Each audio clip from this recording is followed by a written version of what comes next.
Good afternoon, everybody. I hope you can hear me. I'm Jörg Schlatter. I'm the director of the ACS Bridge Project, and it's a true pleasure to welcome all of you here today, just 2 days after you received the message that we will host actually this webinar. In case some of your colleagues missed this webinar, don't worry, we will record this webinar and provide the link to the recording within the next couple of days. Today's topic is the ACS Bridge Program, how to become a bridge site or partnership department. Before we actually tackle this topic, I would like to share some things about myself. So again, I'm the director of the ACS Bridge Project, but also I manage the graduate and postdoctoral scholars office here at the American Chemical Society. My accent is not from the DC area or from California or anything like that. I'm from Germany originally. I'm a PhD chemist. I got my degree from the University of Heidelberg, and I came to the States as a postdoc, did for many years academic research as a postdoc and then as a faculty member.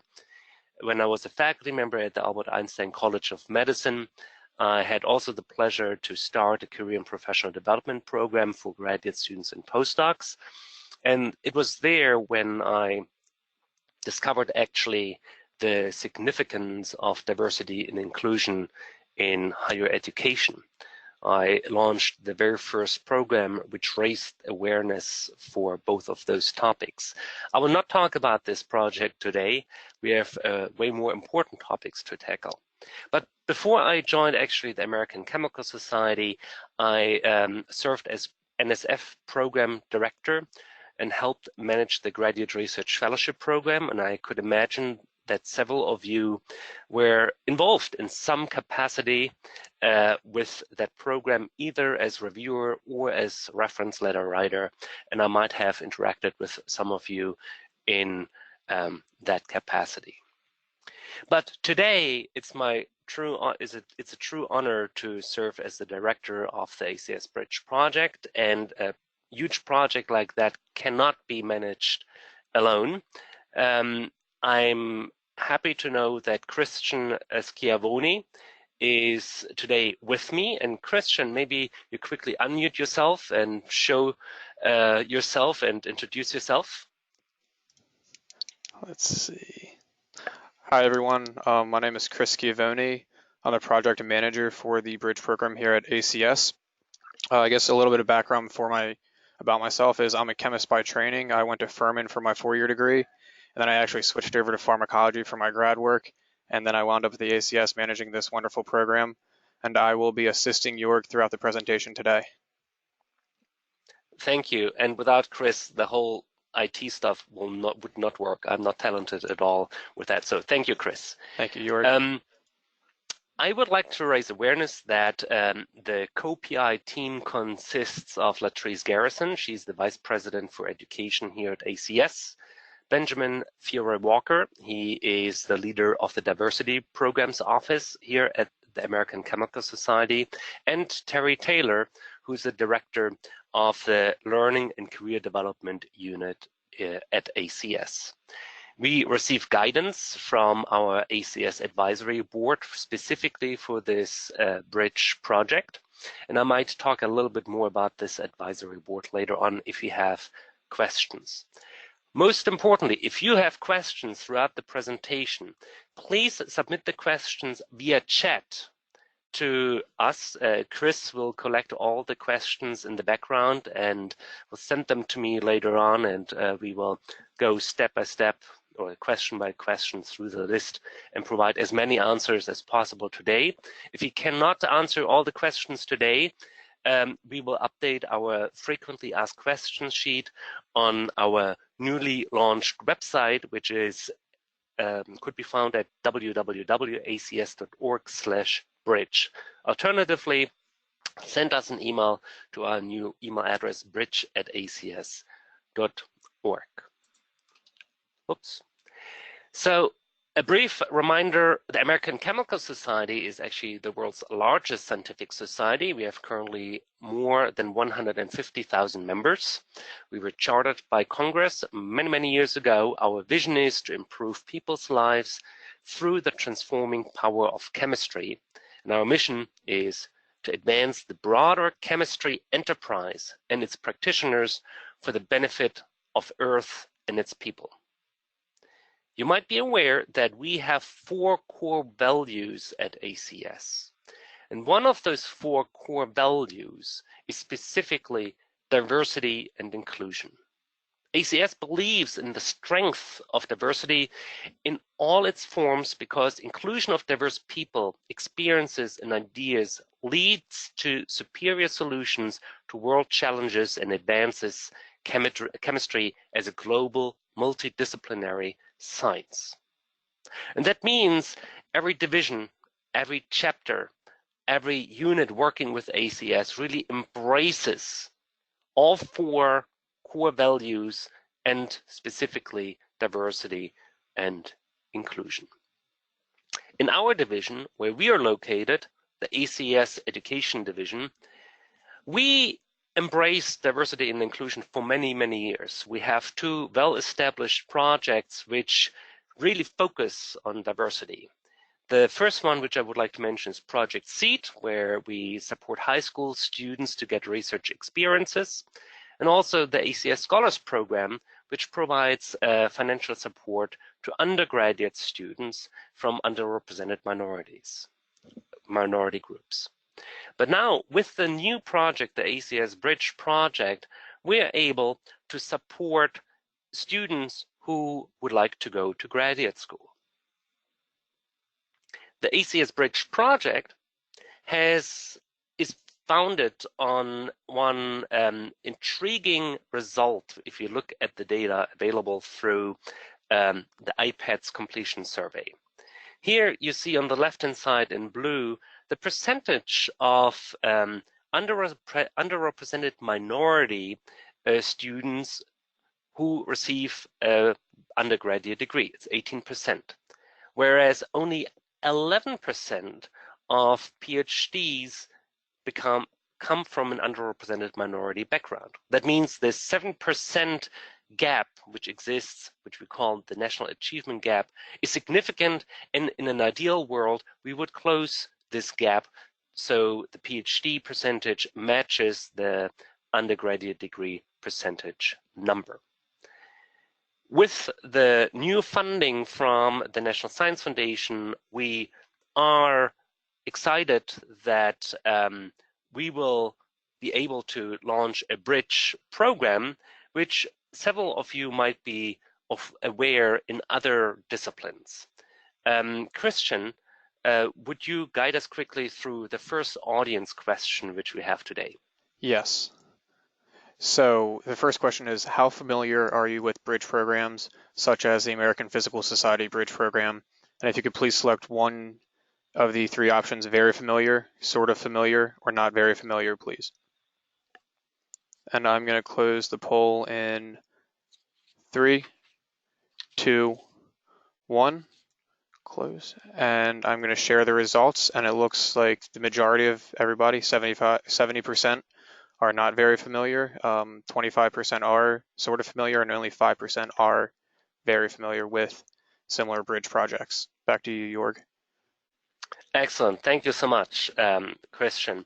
That means this webinar would be especially useful for those who never heard about bridge programs before.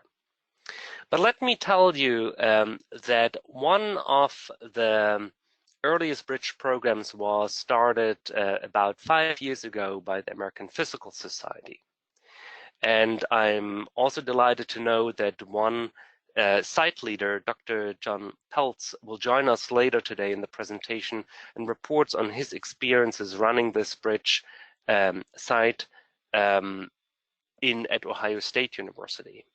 But the APS, the American Physical Society, also asked the American Chemical Society and other scientific societies to partner up to submit a grant proposal to the National Science Foundation Includes program earlier this year.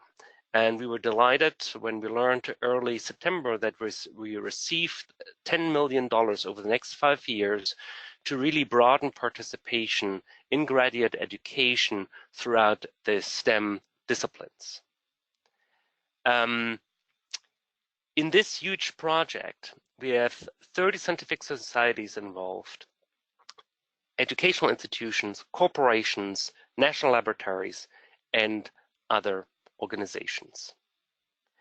The American Chemical Society receives, before I go to the American Chemical Society, I would like to share with you the vision of the Inclusive Graduate Education Network. The vision is to achieve equity for underrepresented groups in doctoral degree attainment in the physical sciences. But now, what does ACS do specifically in this large collaboration? We establish the ACS Bridge project, which has 3 goals. First, to increase within 10 years the fraction of chemical science PhDs awarded to underrepresented minority students to match the fraction of chemical science bachelor's degrees granted to these groups.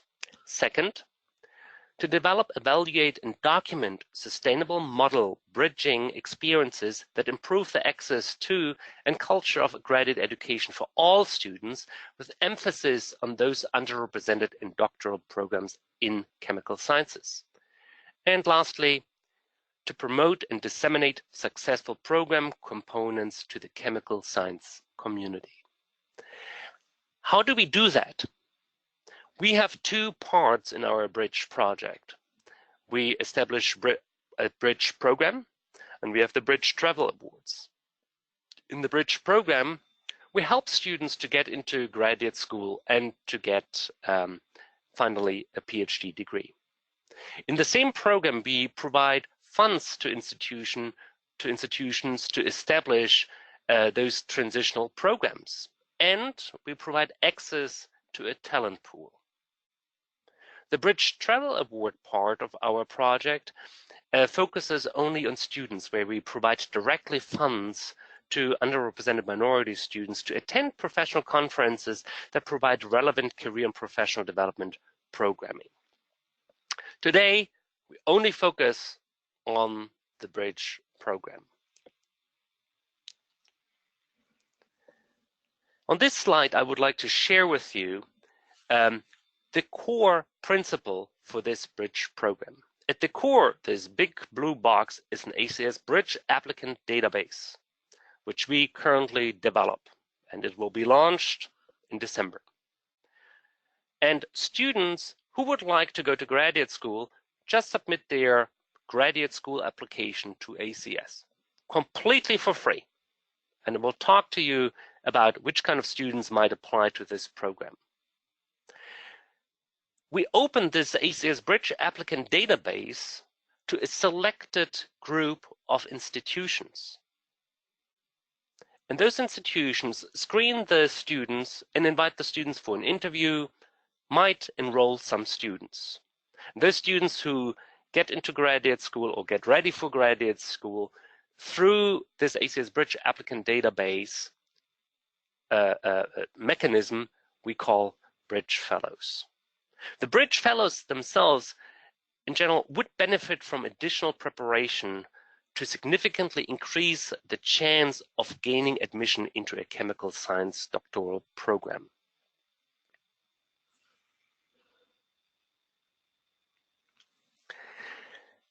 So, which kind of students we expect apply?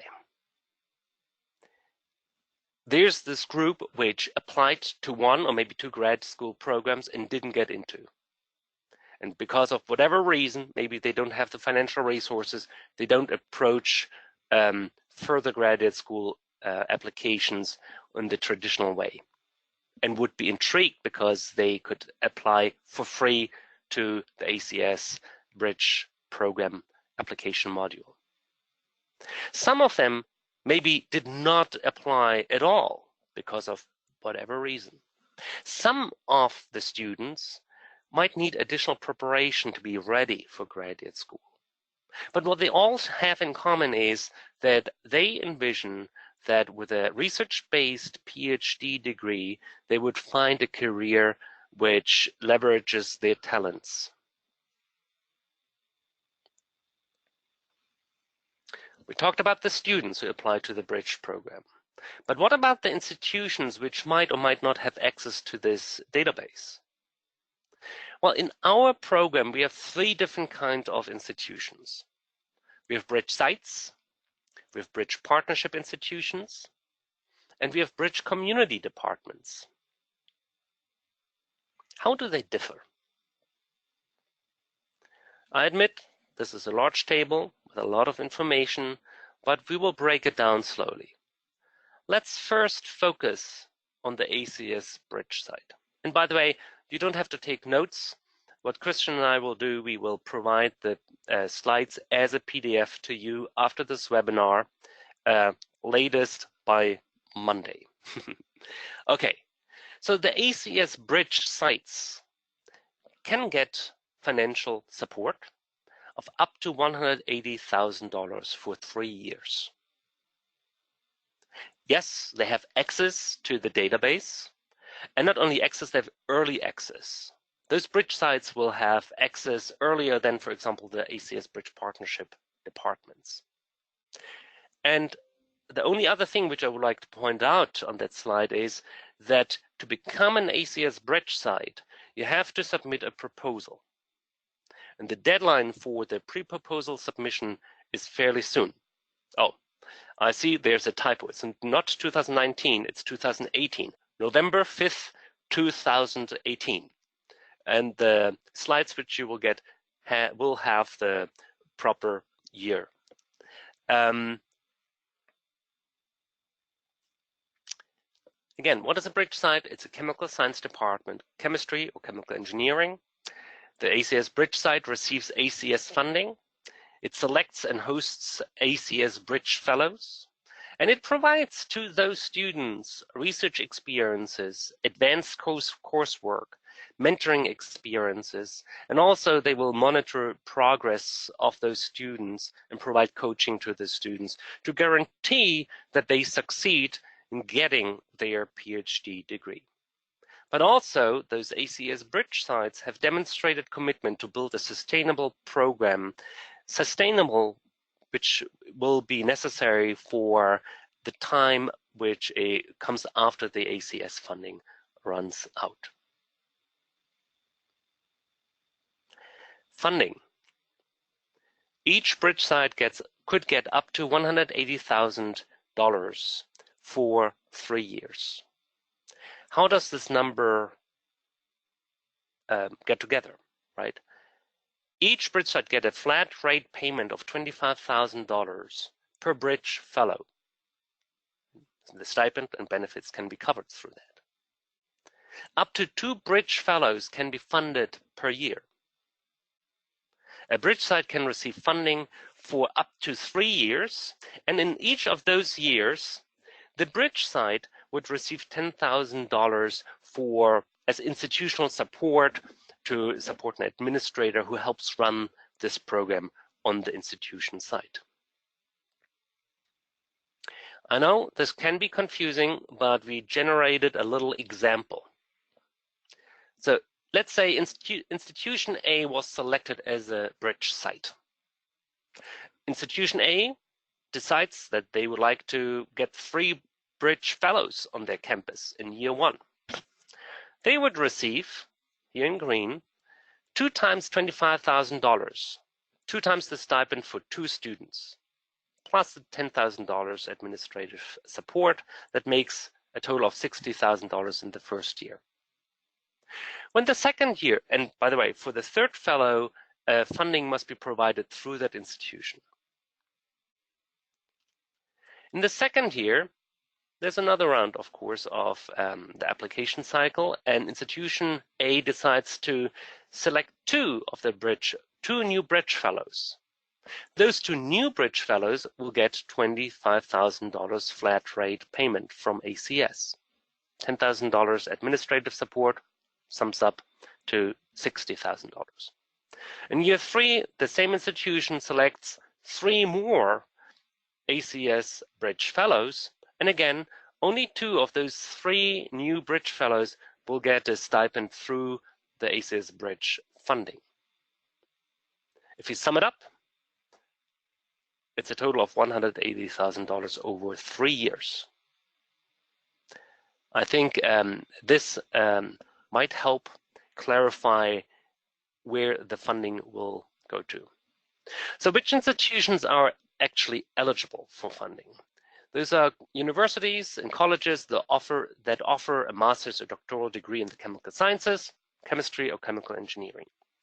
Those institutions must be located and accredited in the United States or Puerto Rico, and the institutions must have active research programs readily available to Bridge Fellows throughout the academic year. One note to the person who leads the program on the site: it should be a tenured or tenure-track faculty member in the chemical science department. So keep in mind, if someone suggests a non-tenure track faculty member leading that program, that will not work. It's not, this program would not be eligible for funding through the ACS Bridge Program. To receive funding and early access to the applicant database, the institution would have to submit an initial proposal. The initial proposal has to be submitted on November 5th, 2018, 5 p.m. Eastern Time.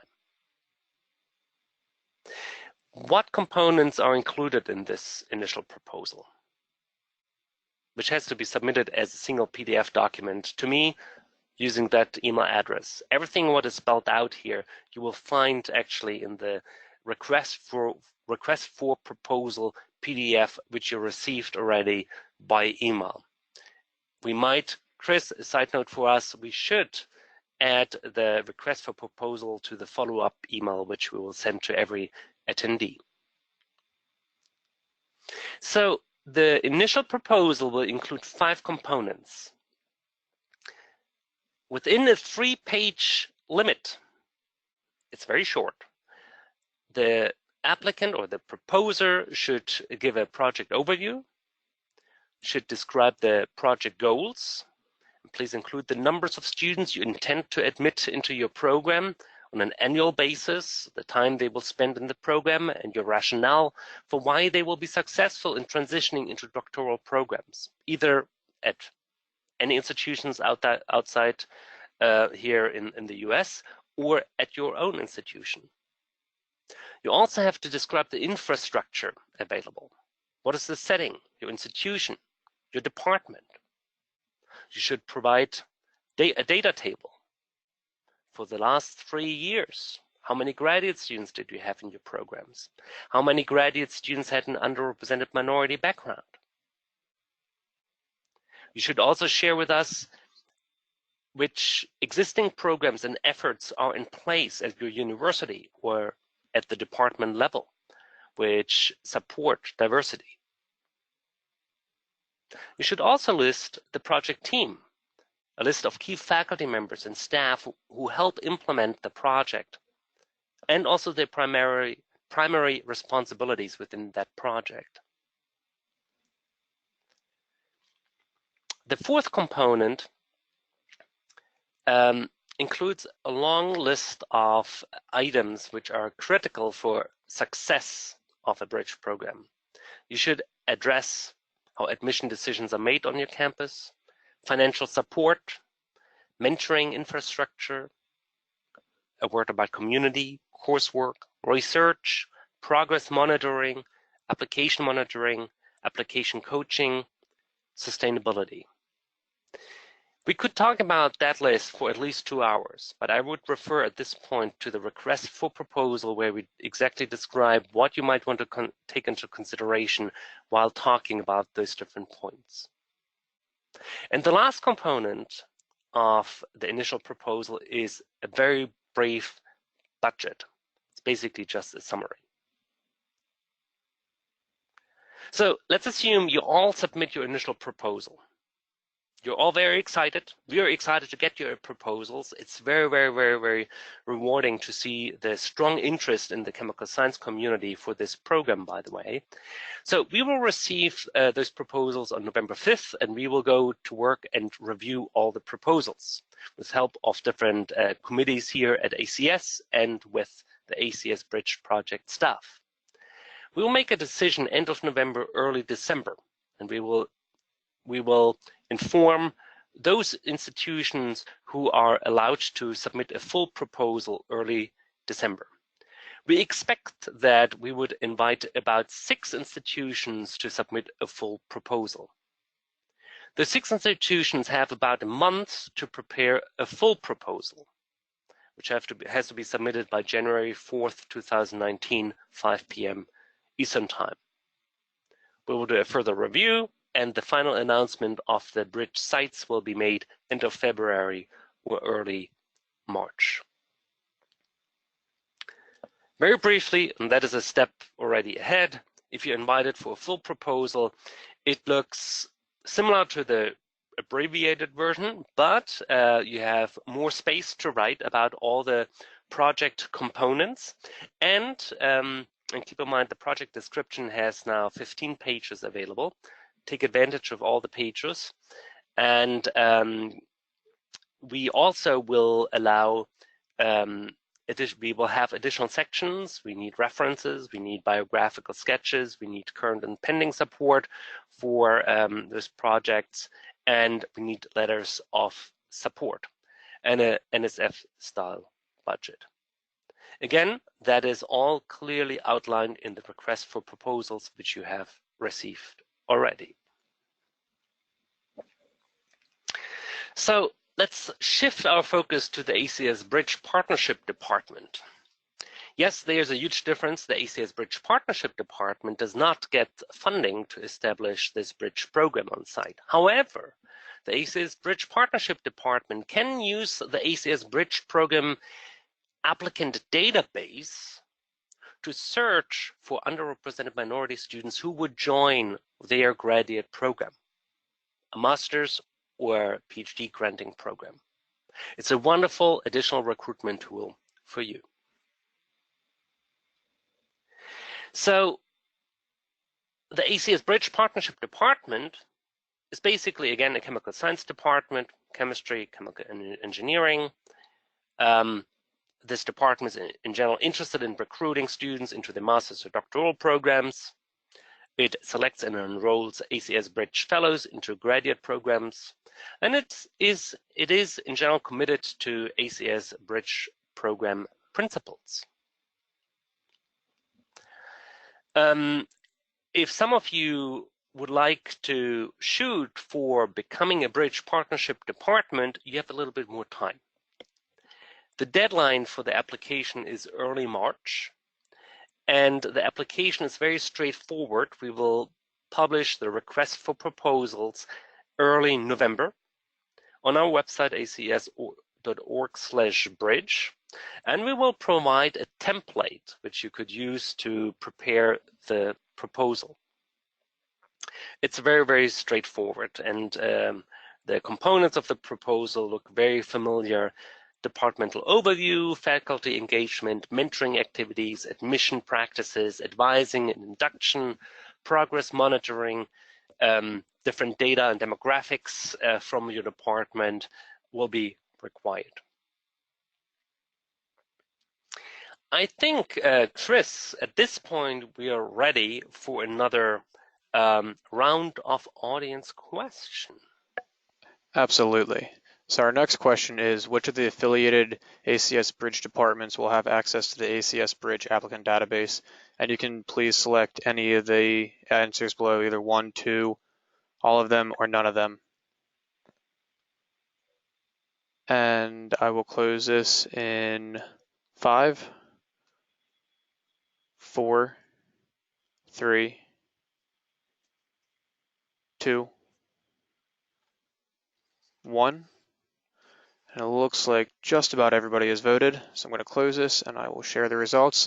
And it looks like everybody can see 100% for the partnership departments, 88% for bridge sites, and then only 6% for community departments. And here is Jorg again. Thank you. By the way, Chris, you have showmaster talent. So thank you very much for those nice questions. Just as a reminder, the applicant database will be opened only for the ACS Bridge sites and the ACS Bridge partnership departments. If an institution, if a department has only ACS Bridge community department status, then they will not have access to the Bridge application module dataset. Well, let's move on with a very exciting part of this presentation. It's a true pleasure to introduce today Dr. Jonathan Peltz. He's a professor and vice chair for graduate studies at the Department of Physics at the Ohio State University, and he's currently also the co-leader of Ohio State's Physics Bridge Program. And let me see if I can unmute John. And and John is here with a wonderful colleague. John, we should be able to hear you. No? John, can you unmute yourself? I should be unmuted now. So, Jay, why don't you introduce yourself? I'm Jay Gupta. I'm co-director of our Bridge program and also in the physics department at Ohio State. But Jay did receive a chemistry degree as an undergrad. And I am an off and on ACS member, depending on what my conference attendance. Well, I have to look up the membership status in a moment, the current one. No, thank you so much for joining today, Jay and John. I think it would be very helpful for chemistry faculty members and chemistry department chairs to learn about how you prepared for the very first application, for the very first proposal, which you submitted, I believe, in 2012 or 2013 to get the funding, right? Yes. So what do you think was the most critical element for your proposal? In general, I think we had made a determination as well, we assembled a group of faculty members who were very committed to the concept of bridge programs. That is very important, that you have a group of people who are going to be working on this with you, who are, I would say, passionate about the topic. It's not really something that I think you can pull off just as an individual in terms of leading. So forming a group was very important.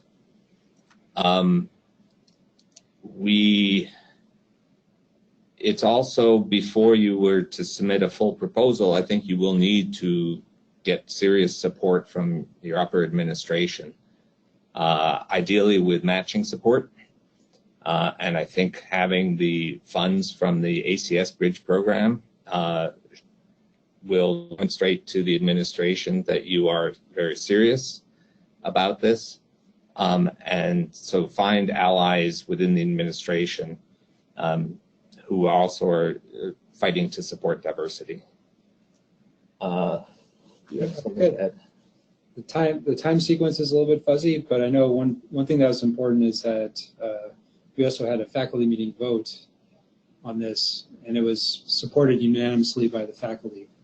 So even though we have, in addition to kind of like a group of on the order of 10 to 15 faculty and staff that help with the running the program and admissions and that kind of thing, we had unanimous support from all of the faculty. And one reason that's important is because these students end up getting spread over, with research advisors in all of the fields. So that was something that we hadn't anticipated initially, but we really need to have everyone to buy in, because almost all they're either teaching the bridge students or will be mentoring them. Very good. So if I understood it correctly, there were three critical components: forming a passionate team in your department, making sure everyone is on board with a vote in a faculty meeting, and thirdly, getting buy-in from the administration and potentially the agreement to match funds if the award would be granted. Excellent. I'll modify that a little bit. I think the faculty vote was not essential, but it was very useful in terms of convincing, in our case, convincing the American Physical Society that we were serious about this, and also convincing the administration. But yes, you will definitely want to have partners in the college and other administrators in the university. Excellent. So clearly, you were invited for a full proposal. So what was your strategy to craft a successful full proposal? Did you change your strategy? What did you refine? How did you approach that? I think it was mainly expanding what was in the white paper, but thinking through the issues. How would you provide good mentoring? How would you handle your admissions? One of the questions, I believe, was what was our plan for sustainability after the 3 years of the APS funding? And so it was to expand on these different aspects.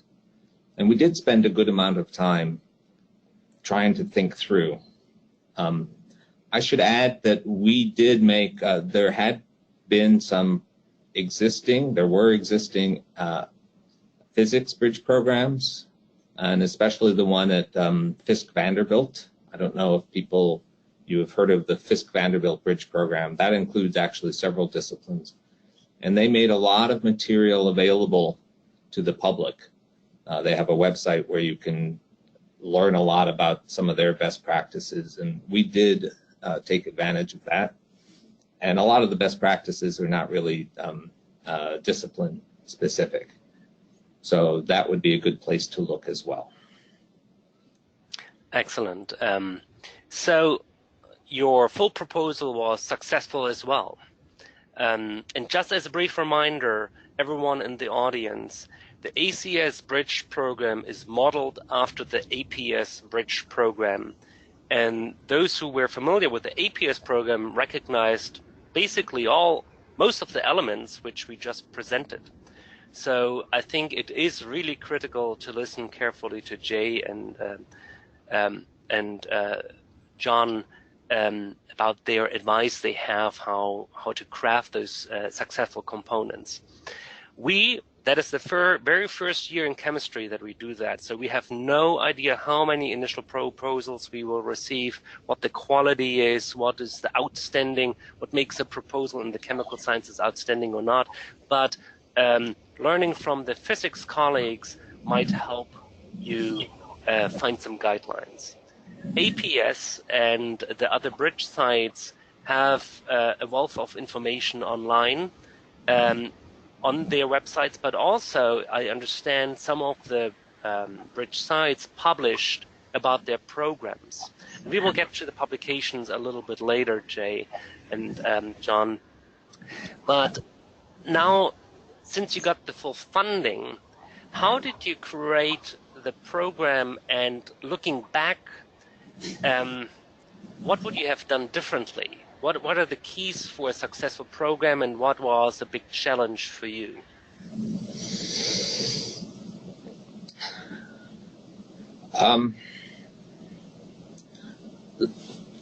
Actually, I want to start by interjecting something about the elements of the bridge program that APS did and which ACS is doing now.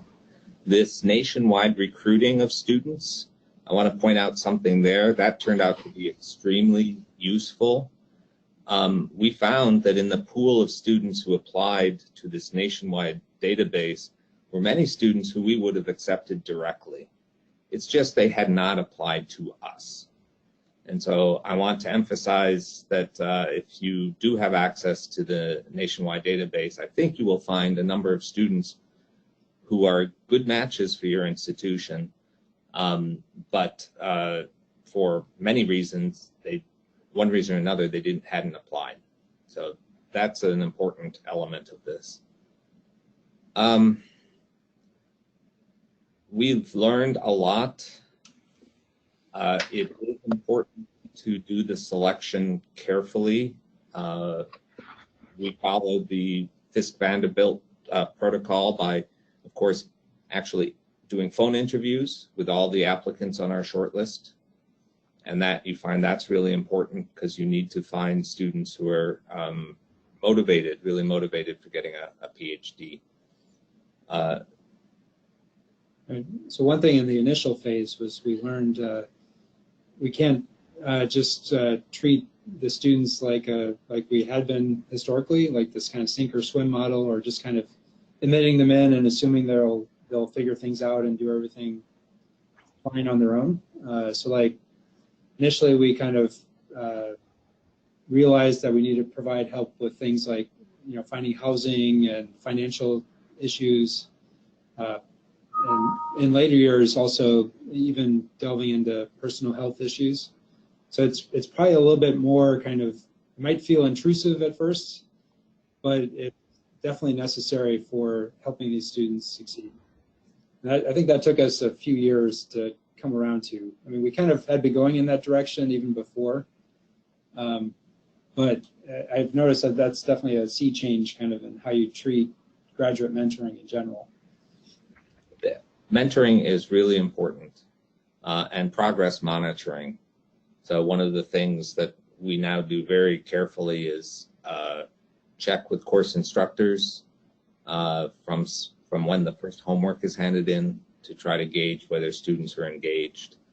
And then if we detect issues, then to try to meet with the students, try to point them to the appropriate resources.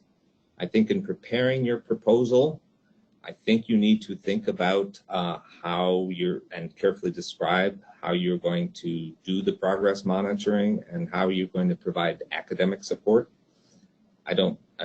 For students who might be struggling in that regard. And so I think having sort of thought through those different elements was one of the things that the APS said made our proposal look strong. But mentoring is very important. Let me ask you, do you have on your campus some kind of mentoring training for faculty? That's a good question. We're getting more into that now. There's more of that.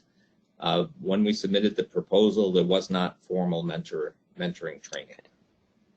So I just want to let everyone know, as part of the IGEN project, the Inclusive Graduate Education Network, so that's a huge project, and ACS has one sliver of that grant. Under this umbrella, we also have a strong mentoring training component, which will be accessible to the new bridge sites and potentially the partnership institutions, which would help and catalyze the mentoring efforts on your campus. So that will be very important. Before we ask you more questions, Jay and John, I would like to quickly look which audience questions we received. I would like to tackle quickly two. The first question is, if department provides admin support, can those $10,000 be used for research expenses for students? So before I share the ACS view, I'm just wondering, because I know the APS model has, I think, $10,000 for admin support as well. How do you use it on the Ohio State campus? Let's see, I think that's a little bit difficult to say explicitly. We had a dedicated, the graduate program coordinator was a very important part of this program from the start. To a large extent, we had agreement from our chair that she could spend a significant amount of time on the project. And so we used the extra resources provided for admin support in part to cover some of the costs that the department would otherwise have covered for their time. So it was kind of mixed in with the general budget. Yeah. But be prepared that you need to make sure you have agreement from your chair that for some staff time. That will be very important around admissions time and also during some of this progress monitoring that I was talking about. So what I would add is from the ACS side, we have to know who the contact persons are on the ground, on the specific campus of the bridge site. So there must be a dedicated person, and having that in writing and the confirmation from the chair and from the dean that a certain time allotment is guaranteed for the administrator to work on that project will be critical. We said on one slide admin support. I would maybe rephrase it at this point. I would call it more institutional support. It's more a flat rate payment, and the department can decide how they would like to use it. If there's already a dedicated person there, great, and if salary doesn't have to be supported through the $10,000, that's fine as well. It's up to the discretion of the department how to use those $10,000 to support overall the project itself, right? If it's used for any kind of expenses which help the advancement of the students, that is fine as well. It has to be used for the bridge project in some way or another.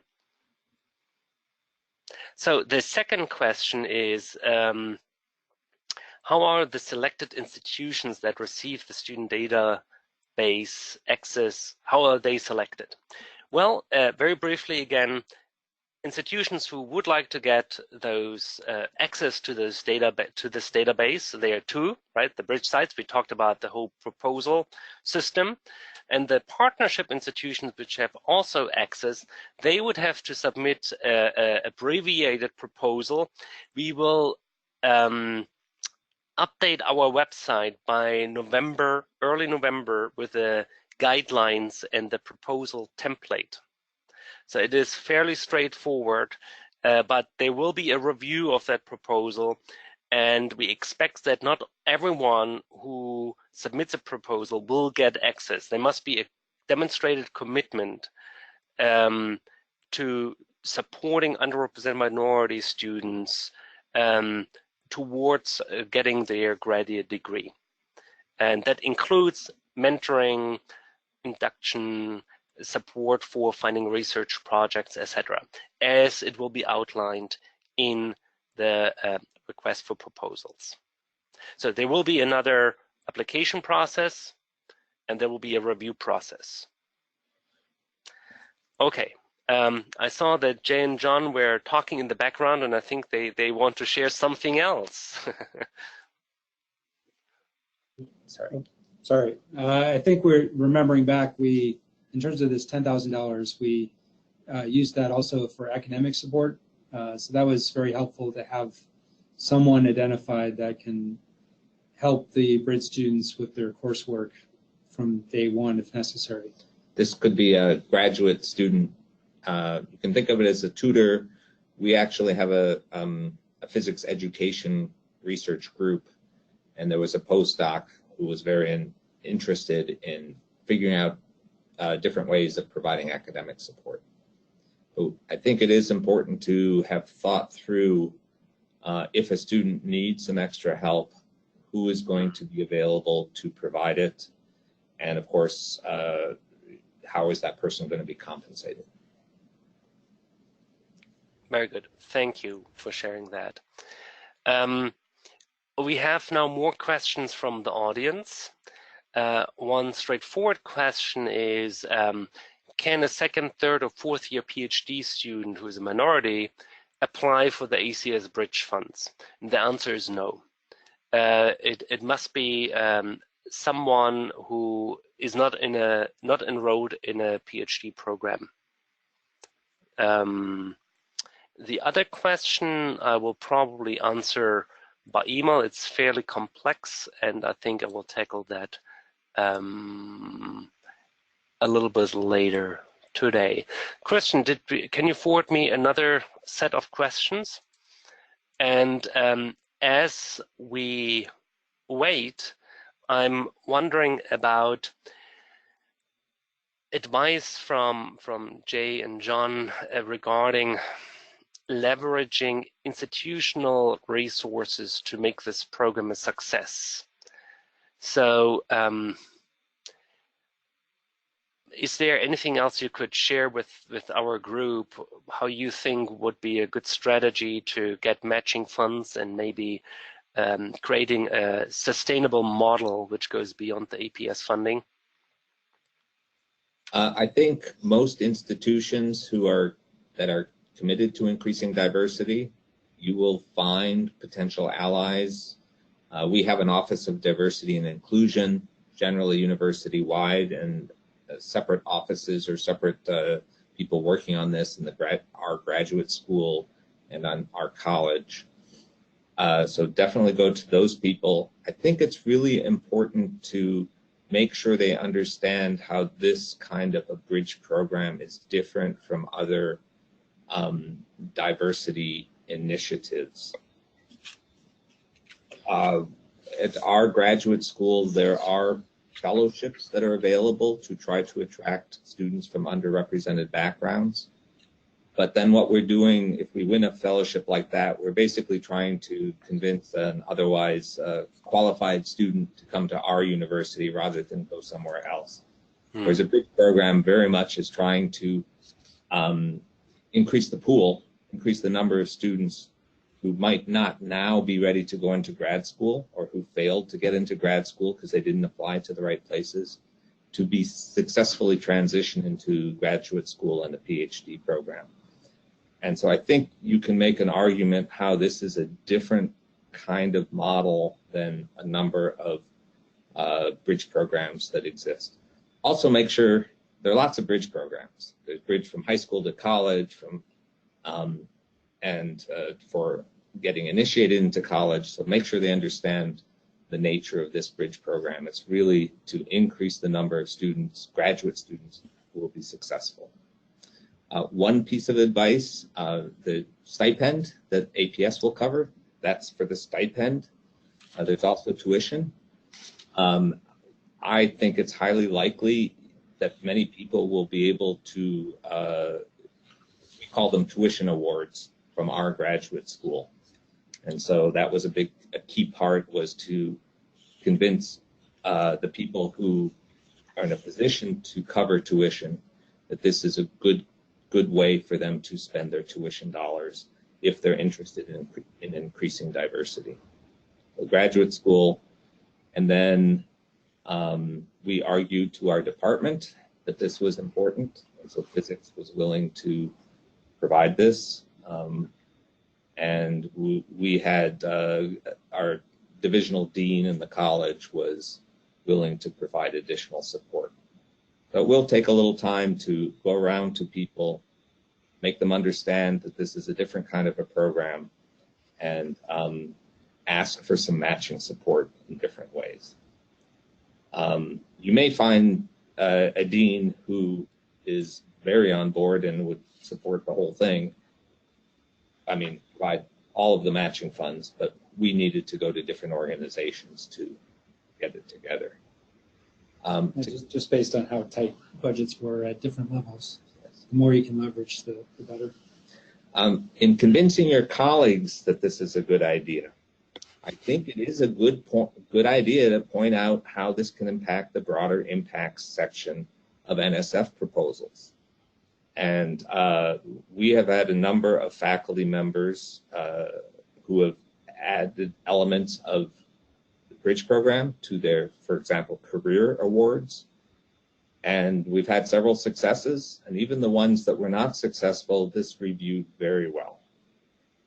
And so having a bridge program that individual faculty members can partner with the bridge program when they're submitting proposals, I think is something which is quite beneficial from having a bridge program, frankly. So also NSF centers also can partner with the bridge program. And so for us, it was important to have initial support from our Materials Research Center, which is a large NSF center here at OSU. And they've been our partners since the initial stages of the bridge program. And they give us money also. That kind of matching funds is important. So just a comment as a former NSF program director, broader impacts is a critical element in the review process at NSF. And if you can demonstrate that you have something on your campus which indicates that you're really interested and capable of having a broader impact, such as a bridge site, the bridge partnership department status, for example, it is helpful. It is helpful. It doesn't mean that you will get automatically the grant. Everything else must be perfect, but it could set you apart from your competitors if you can really demonstrate that. So we got another question, which actually I think John can answer. John, what was or is your strategy for retention and higher success rate in the pool of Bridge Fellows that have gone through your department or program? I think it really comes back to mentoring and progress monitoring. There are, I think, as people who have mentored graduate students know, there are lots of ways that reasons why a graduate student might not advance through the program.